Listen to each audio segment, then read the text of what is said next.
안녕하세요. 친절한 영아쌤입니다. 지난 영상에서 초등 사회를 유독 아이들이 싫어하고 힘들어하는 이유를 살펴보고 관련된 배경 지식과 어휘력을 풍부히 할 수 있는 사회 관련 책 읽기 유초등 시기부터 시작하자라고 말씀을 드렸었는데요. 너무 당연한 얘기지만 공부를 잘하기 위해서는 독서만으로는 부족합니다. 사회 교과 공부를 잘 하려면 사회 교과 공부를 해야 합니다. 책 읽기는 그 교과 공부를 잘 하기 위한 기본기를 닦는 과정이라고 생각을 하셔야 될 것 같아요. 그래서 오늘 영상에서는 사회 교과 학습을 예습, 복습 관련된 활동 어떻게 하면 좋을지 구체적으로 예를 들어서 한번 설명을 해보도록 하겠습니다. 그럼 시작할게요. 첫 번째는 예습입니다. 아무리 선생님의 설명이 있다 하더라도 사회 교과서를 읽고 무슨 말인지 아이가 스스로 이해할 수 없다면 예습은 필수입니다. 아이에게 먼저 사회 교과서를 한번 보여주시고 관련된 내용들을 아이가 이해하고 설명할 수 있는지를 살펴보시면 아이의 교과서에 대한 내용 이해 정도를 가늠해 보실 수 있을 것 같아요. 아이가 혼자서 사회 교과서를 읽고 이해하는데 어려움을 느낀다면 먼저 수업 전에 부모와 함께 교과서를 천천히 소리내어서 읽어보고 아이가 잘 이해하지 못하는, 의미를 쉽게 떠올리지 못하는 어휘들을 체크하셔서 그 의미를 우선적으로 살펴보는 예습 과정이 필요합니다. 아이가 사회교과서의 내용을 이해하는데 크게 어려움을 겪지 않는다면 아이 스스로 사회교과서를 한번 훑어보거나 목차 정도를 확인해 보는 것으로 예습을 대신하셔도 괜찮습니다. 첫째의 경우에는 사회교과서를 한번 보여주니까 거기 나오는 내용을 이해하는데 큰 어려움을 느끼지는 않아서요. 사회교과서와 또 교과서에서 배우는 내용에 해당되는 사회교과 전집을 아이 가까이에 두고 아이가 수시로 볼 수 있도록 은근히 권유하는 것으로 예습을 대신하고 있습니다.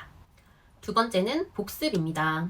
여건상 예습과 복습 둘 중 하나밖에 할 수 없다면 복습에 좀 더 무게를 실어야 합니다. 예습은 내가 무엇을 배울지 미리 한번 보고 간다라고 하는 것이 아이에게 마음의 준비를 하게 하고 부담을 덜어주는 효과도 있고 또 수업 중에 무엇에 초점을 맞추어야 할지도 방향을 제시하기 때문에 좋습니다. 복습이라고 하는 것은 실제로 선생님에게 배운 후에 스스로 익히는 과정을 의미하고 있기 때문에 이 습이 제대로 되어야지 배운 내용에 대한 소화, 다지기가 된다는 점에서 진정한 공부의 포인트는 복습에 있다라고 할 수가 있습니다. 앞서서 중학년 학습 습관 잡기 영상에서 말씀을 드렸다시피 올해 3학년이 된 첫째와 함께 배움 노트를 쓰면서 각 교과목별로 배운 내용들을 복습을 하고 있는데요. 3학년이라고 하는 학년은 그전 학년에 비해서 교과목 수도 늘어나고 공부의 내용도 어려워지지만 그래도 고학년인 5, 6학년에 비하면 내용이 크게 어렵거나 복잡하지는 않아서 복습이라고 하는 새로운 학습 습관을 잡기에도 아주 좋은 시기라고 할 수가 있습니다. 다른 교과와 달리 사회와 과학 교과의 경우에는 복습을 할 때 디지털 교과서를 활용을 하고 있어요. 국정 교과서가 아니라 검정 교과서이기 때문에 각 학교별로 다른 출판사의 교과서를 채택하고 있기 때문이기도 하고요. 또 교과 특성상 다양한 자료들을 활용하는 경우가 많은데 이 디지털 교과서를 활용을 하면 다양한 영상 자료까지 활용을 할 수 있어서 디지털 교과서를 활용을 해서 아이와 함께 복습하는 과정을 실제로 한번 보여드리도록 할게요. 우선 검색창에 디지털 교과서를 검색하시면 다음과 같은 웹페이지가 뜹니다. 가입을 할 때 아이의 학교와 학년을 입력하면 해당 학교, 해당 학년에서 활용하고 있는 교과서의 목록이 다음과 같이 제시가 되므로 쉽게 찾을 수 있습니다. 교과서를 클릭해서 들어가 보면요. 목차에서 페이지를 찾아도 되고 한 장씩 넘겨가면서도 볼 수 있고 쪽수를 알고 있다면 페이지를 검색해서 바로 해당 페이지로 넘어갈 수도 있습니다. 우선 저는 아이와 함께 복습을 할 때 해당 단원의 학습 목표와 학습 순서를 먼저 큰 소리로 읽어보도록 합니다. 교과서가 어렵지 않다고 했잖아요. 다양한 예시와 자료를 활용을 해서 풀어서 설명을 하고 있기 때문에 부분에 대한 이해는 어렵지 않은데 실제로 그 부분에 대한 이해를 따라가다 보면 정작 어떤 내용이 핵심인지 중요한지를 놓치게 되는 경우가 있습니다. 배운 내용에서 중요한 부분이 무엇인지를 아느냐 모르느냐는 공부에 있어서 정말 중요합니다. 공부를 잘하는 아이, 책을 잘 읽는 아이는 핵심 내용을 잘 정리하고 중요도를 따져서 구조화를 할 수 있습니다. 당연히 핵심을 알고 구조화까지 할 수 있으면 기억도 잘 할 수 있으니까 암기도 잘 할 수 있다라고 생각을 할 수 있겠죠. 내용을 잘 이해해도 구조화를 못하면 학습을 제대로 효율적으로 하기가 힘들기 때문에 공부하기에 앞서서 학습 목표, 순서를 확인하면서 중요한 내용이 무엇인지 머릿속에 담고 내용을 살펴볼 수 있도록 아이에게 인지를 시켜주는 과정이라고 할 수 있겠네요. 두 번째는 수업 시간에 배운 내용을 교과서를 보면서 아이에게 말로 설명을 해보게 합니다. 아이의 설명을 이 과정에서 한번 들어보면 배운 내용을 어느 정도 이해했는지, 잘못 이해하거나 놓친 부분이 있는지가 어느 정도 파악이 가능합니다. 부족한 부분은 다시 교과서를 읽어보고 설명을 해보도록 하시면 됩니다. 또한 사회교과서에는 교과의 특성상 도표라든가 사진, 그림, 심지어 최근에는 영상 자료까지 다양한 자료를 제시하는 경우가 많은데요. 이 해당 자료를 그냥 패스하시면 안 되고 자료와 내용의 관련성을 반드시 확인을 해보아야 합니다. 이 자료의 내용이 뭐야? 이걸 통해서 뭘 알 수 있어? 이 단원의 내용하고 어떻게 연관이 되지? 이렇게 아이가 제대로 관계를 이해하고 있는지를 질문을 해야 하는데요. 왜냐하면 사회 시험의 경우에는 글, 도표, 사진 여러 가지 자료를 활용을 해서 이것을 포괄적으로 해석하는 능력을 측정하는 경우가 많은데 이걸 특히 어려워하는 학생들이 있어요. 사회교과의 특성을 고려해서 이 자료들과 내용의 연관성, 자료 해석 능력 정도를 반드시 확인을 하셔야 합니다. 마지막으로 핵심 개념을 정확하게 알고 있는지 꼭 다시 한번 확인을 해보세요. 핵심 개념의 의미를 알고 있는지, 예를 들어 설명할 수 있는지를 물어보시면 되는데요. 출판사별로 다르겠지만 디지털 교과서의 경우에는 내용 정리, 확인 학습, 용어 학습 등등의 제목으로 따로 코너를 마련을 해 두었더라고요. 이거를 활용해 보시는 것도 디지털 교과서를 활용하는 좋은 방법이 될 수 있습니다. 문제집이라면 첫째의 경우에는 귀찮아서 절대 읽거나 문제를 푼다고 하지 않았을 것 같은데 이건 바로바로 OX가 표시가 되고 또 여러 가지 다양한 자료들을 활용하고 있다 보니까 게임의 느낌인지 아이가 선뜻 해보려고 하더라고요. 이 사회교과에서 핵심 개념을 안다, 설명할 수 있다 라고 하는 것은 결국 사회교과의 내용을 제대로 학습하고 있다 라고 하는 바로미터가 되기 때문에 개념 노트를 작성해 보는 것도 좋은 학습 방법입니다. 그런데 첫째는 아직까지 3학년이고 이렇게 내용을 정리해서 글로 쓰는 거에 그닥 익숙하지 않아서 이 개념만 따로 설명해 둔 책을 함께 활용을 하고 있습니다.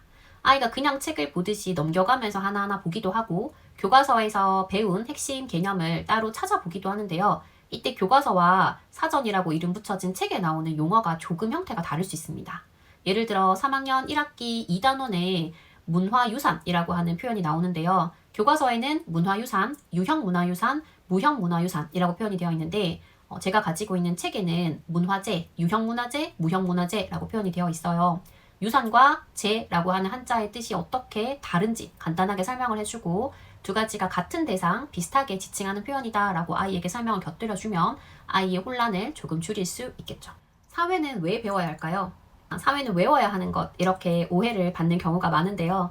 실제로 사회교과는 나를 둘러싼 사회 환경을 다각도로 이해하고 또 여기서 발생할 수 있는 혹은 발생한 사회 문제를 어떻게 해결하면 좋을지에 대해서 생각해보는 능력을 길러주는 것이 목표가 아닐까요? 단순히 배운 내용을 이해하고 외우고 여기서 그치지 않고 나의 실생활과 어떤 연관이 있는지를 아이에게 체험을 통해서 알려준다면 아이가 사회 학습에도 조금 더 동기를 갖게 되고 배운 내용을 이해하고 확장 심화하는 데도 도움이 될 수 있습니다. 어렵게 생각하지 말고 실생활에서 아이가 배우고 있는 내용들을 직접 체험할 수 있는 기회를 최대한 자주 가지도록 하면 좋은데요. 예를 들어서 3학년 1학기 1단원은 우리 고장의 모습에 대해서 배우게 됩니다. 우리 고장의 모습에 대해서 배울 때 우리 고장의 유래라든가 지명에 대한 내용들을 다루게 되는데요. 어떤 특정한 지역을 방문하거나 아니면 우리 고장에서 우리가 알고 있는 흔한 지명들에 대해서 유래에 관련된 이야기를 찾아본다든가 직접 그 설명을 읽어본다든가 하는 것만으로도 아이가 교과서에서 배우는 내용이 나의 삶과 이렇게 연결되는구나 라고 은연중에 느낄 수 있습니다. 4학년 1학기 3단원에서는 지역의 공공기관과 주민 참여에 대해서 배우게 되는데요. 관공서에 가실 일이 있을 때 아이를 데려가서 관공서를 한번 보여주시는 것도 좋은 체험학습이 될 수 있습니다. 지난 겨울에 급히 여권을 만들 일이 있어서 아이와 함께 구청 갔다가 시청 갔다가 이렇게 투어를 한 적이 있었거든요. 그런데 구청에 갔더니 여러 부서가 있잖아요. 그리고 그 부서별로 부서명이 붙어있는 팻말이 있고 간략하게 여기서 취급하는 업무가 적혀 있는데 그것을 보는 것만으로도 이 구청이라고 하는 공간이 얼마나 많은 일을 하고 우리의 생활과 관련이 있는지를 아이가 어느 정도는 느끼더라고요. 또 여권 발급 기간이 생각보다 오래 걸려서 시청도 갔었는데요. 여권 발급 기간이 왜 이렇게 오래 걸릴까에 대해서 이 여권이 발급되는 과정이 어떠한지를 아이가 관심을 가져서 관련된 이야기를 나누기도 했습니다. 이 과정에서 자연스럽게 정부 기관들이 어떠한 일을 하는지, 여권이 어떤 의미를 가지는지, 왜 여권을 꼭 가지고 해외에 나가야 하는지 등등을 아이가 알게 되겠죠. 아마도 4학년이 되어서 아이가 해당되는 단원을 배웠을 때 보다 쉽게 본인의 경험과 관련지어서 이해를 할 수 있을 것 같아요. 방학이나 주말처럼 여유 있는 시간을 활용해서 박물관이나 과학관이나 식물원 뭐 이런 데 많이 방문을 하시죠. 여기 좋다고 하니까 유명하니까 오늘은 여기 가보자로 하시지 말고 미리 아이와 함께 계획을 세워보시는 건 어떨까요? 홈페이지 들어가 보면 장소에서 체험할 수 있는 내용이나 전시하고 있는 내용에 대해 자세하게 안내를 해두었잖아요. 그럼 여기서 어디를 주목해서 보고 싶은지, 어떤 체험을 하고 싶은지 아이와 함께 미리 한번 의논을 해보는 겁니다. 이게 현장 체험학습의 계획서에 해당되는 내용이잖아요, 실은. 방문의 목적을 설정하고 구체적으로 어떤 활동을 할지를 미리 계획을 세우는 거니까요. 그러면 실제 그 장소를 방문했을 때 아이들이 조금 더 본인이 세운 계획에 맞춰서 목적성 있게 압축적으로 즐겁게 그 공간을 즐기더라고요.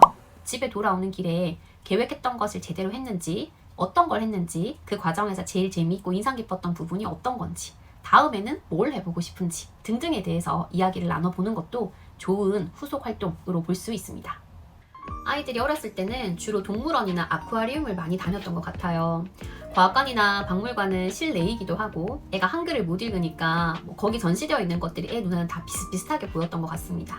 그런데 초등학교 입학을 전후해서 정말 같은 공간이지만 박물관이라든가 과학관에 갔을 때 아이가 관심 있는 주제도 있고 또 이제는 설명을 직접 읽을 수도 있으니까 훨씬 보고 느낄 수 있는 것들이 늘어나더라고요.